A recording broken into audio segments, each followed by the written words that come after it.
Ustedes se preguntan cómo un candidato con tan pocas cualidades y tantos defectos pudo conseguir el apoyo casi incondicional de una parte tan grande de la población brasilera. Ustedes ya intentaron argumentar racionalmente con esas personas, pero parece que ellas están absolutamente decididas y te tratan inmediatamente como un enemigo ante una postura mínimamente contraria. Hasta tu tía, que siempre fue simpática contigo, ahora ataca tus publicaciones políticas en Facebook. Pues bien, les contaré una historia. El principal nombre de esta historia es un hombre llamado Steve Bannon. Él tiene una visión de extrema derecha nacionalista.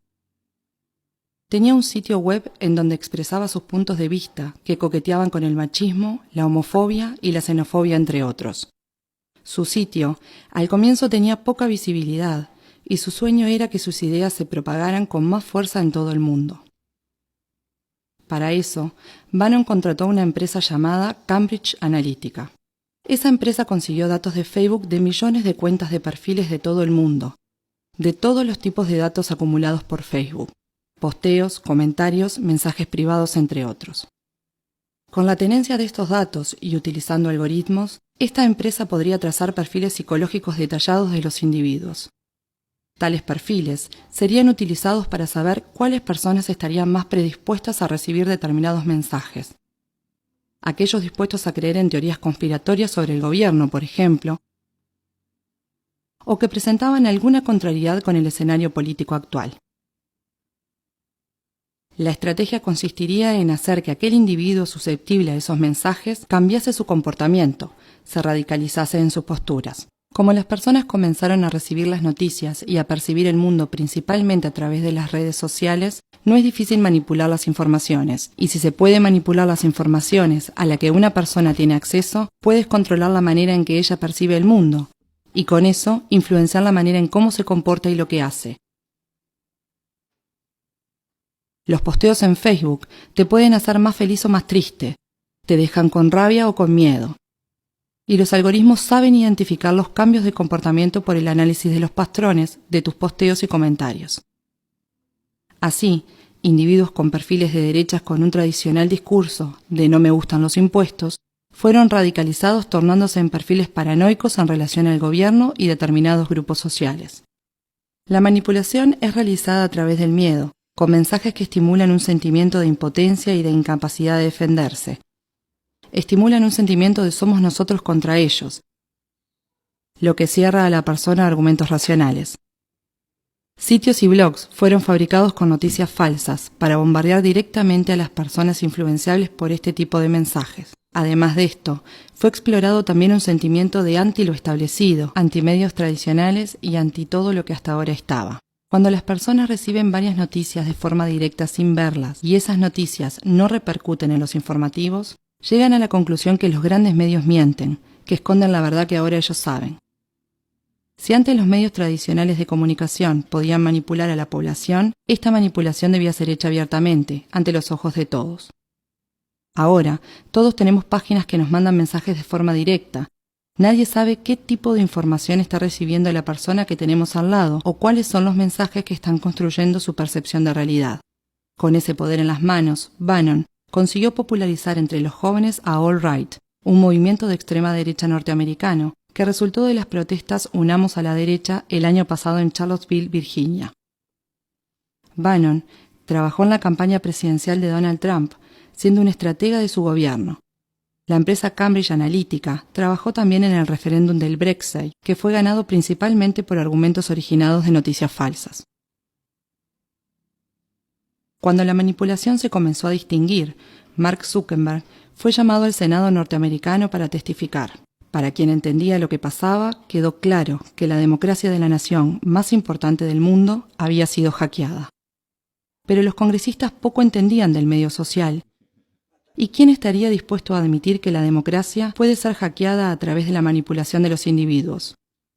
Zuckerberg solo estaba pensando en establecer un modelo de negocios lucrativo, con la venta de anuncios direccionados, decían. La recolección de datos y creación de perfiles psicológicos de las personas en las redes tenían una intención aparentemente inocente de hacer que las personas dieran clic en anuncios pagos. Era solamente un modelo de negocios. Pero ese mismo instrumento puede ser usado con finalidad política.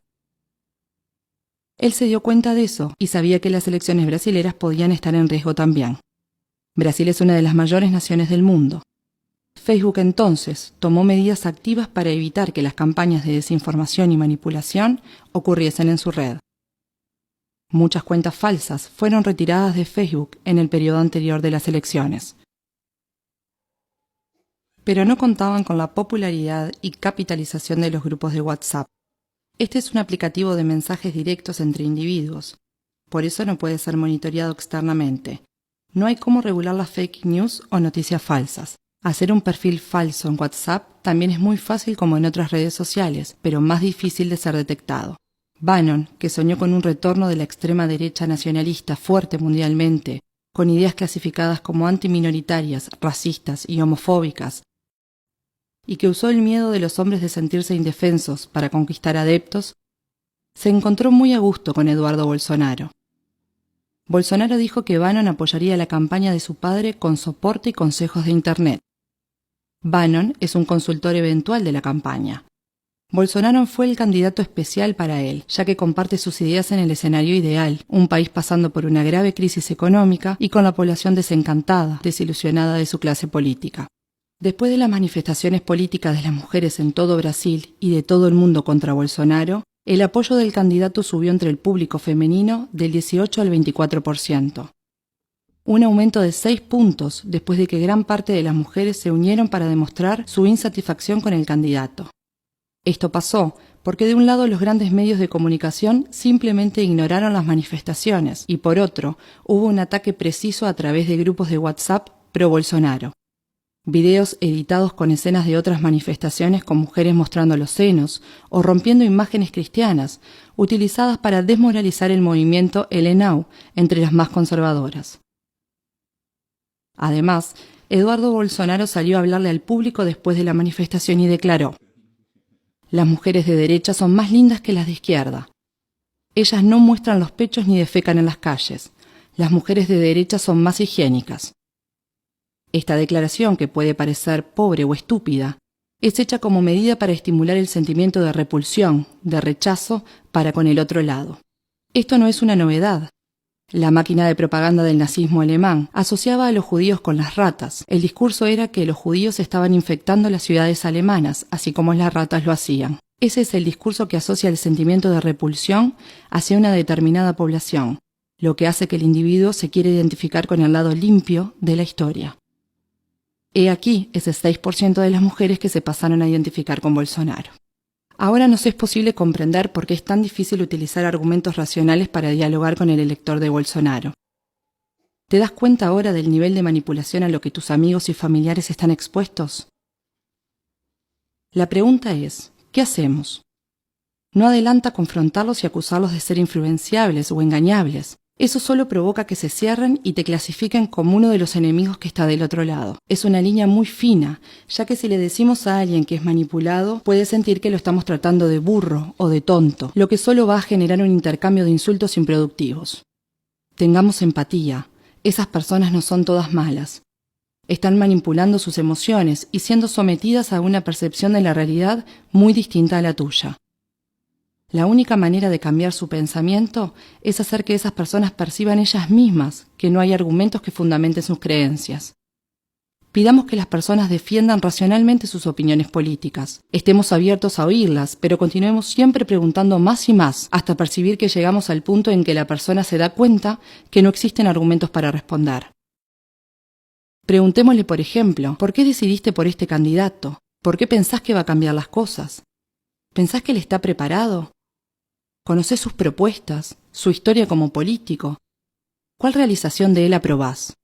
Si percibimos que la persona no está pronta para debatir, retirémonos de la discusión. No agredamos ni ofendamos, ya que este comportamiento radicalizaría el somos nosotros contra ellos. Tengamos en mente que los discursos en los que esa persona cree fueron introducidos en ella de manera que hubiese una verdadera identificación emocional, tornándose en una especie de segunda identidad. No es de un momento a otro que algo así se cambia. 2 de las democracias más importantes del mundo ya fueron hackeadas utilizando técnicas de manipulación. No vamos a dejar que esas fuerzas nos pongan unos contra otros. No podemos dejar que rompan nuestro tejido social de manera irrecuperable.